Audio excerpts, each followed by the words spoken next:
네, 민족 최대 명절이라는 추석에 긴 연휴가 끝났는데요. 추석 연휴가 끝남과 동시에 하반기 부동산 시장 흐름에 대해서 관심이 모아지고 있습니다. 추석 이후 하반기의 집값 전망을 서울부동산경제연구소 최문섭 소장과 알아봅니다.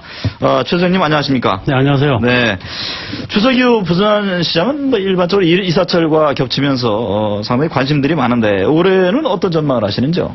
네, 올해는 이사철이 이제 가을이 얼마 안 남았는데 사실은 이맘때쯤 되면은 이사 계획이 서 있거나 그런 경우가 많은데요. 요즘은 이사하는 사람이 별로 없습니다. 전세를 할면서 올해도록 버틴다는 그런 분위기로 가고 있고요. 네. 그동안에 양도세 부과가 굉장히 심했던 것 같고요. 양도세가 부담이 이만저만이 아닙니다. 그게 굉장히 큰 문제고, 일단은 아파트를 팔더라도 매물이 양도세를 내고 나면 남는 돈이 없기 때문에 현재 매물이 없는 실정이고요.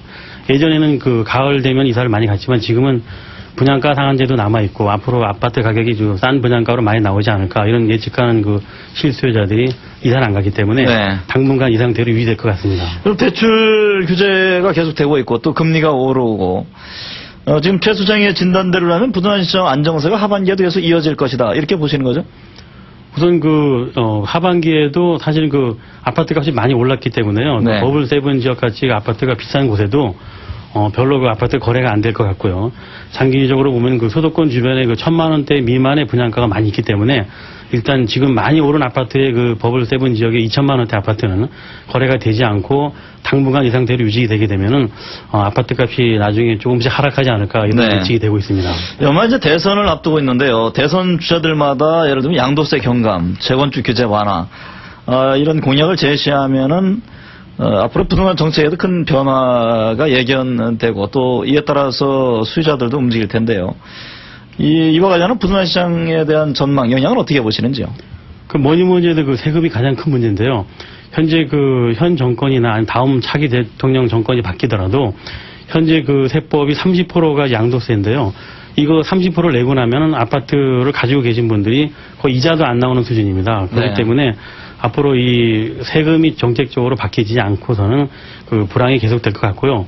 현재 세법에 대해서는 국회를 통과해야 되고 또 다시 세법을 다시 바꾸려면 많은 시간이 걸리기 때문에 이것을 완전히 바꾸기 전에는 당분간 이 불황 상태가 오래되게 되면은 이 아파트 시장이 팔면 후에 됐던 그것도 깨고 순식간에 이제 아파트 가격 면에서는 3분의 1 정도가 반토막 3분의 1이 가격이 싸지만은 실제는 갑자기 내놨을 때는 물량이 많이 나오기 때문에 거의 40% 정도까지 하락하지 않을까 이런 예측이 됩니다.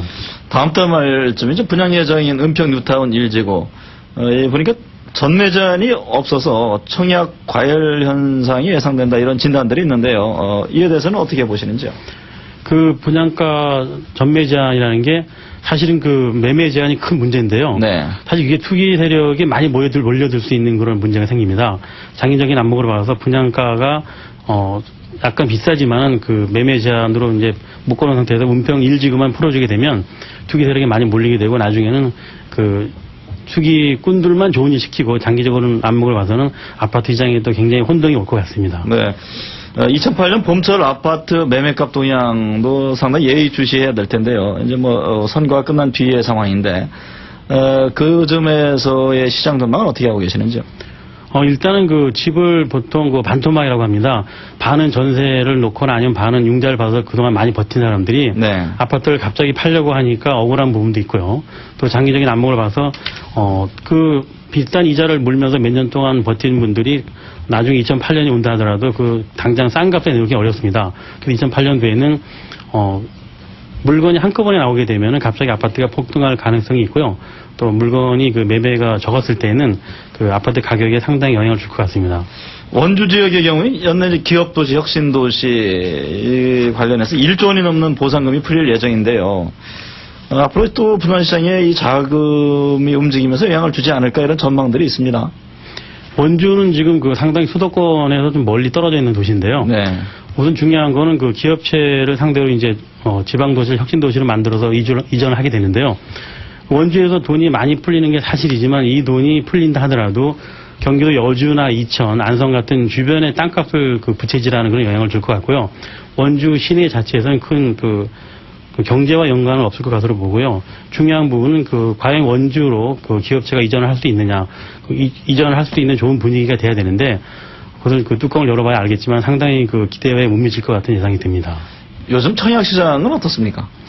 청약 시장은 그야말로 이제 그 살얼음판입니다. 예를 들어서 그 인기 있는 지역은 경기 남부 쪽에서는 그 굉장히 그 인기가 높아가지고 비싼 분양까지 불구하고 잘 나가지만 네. 별로 인기가 없는 그 경기 북부 쪽에서는 굉장히 청약의 고전을 면치 못하고 있습니다.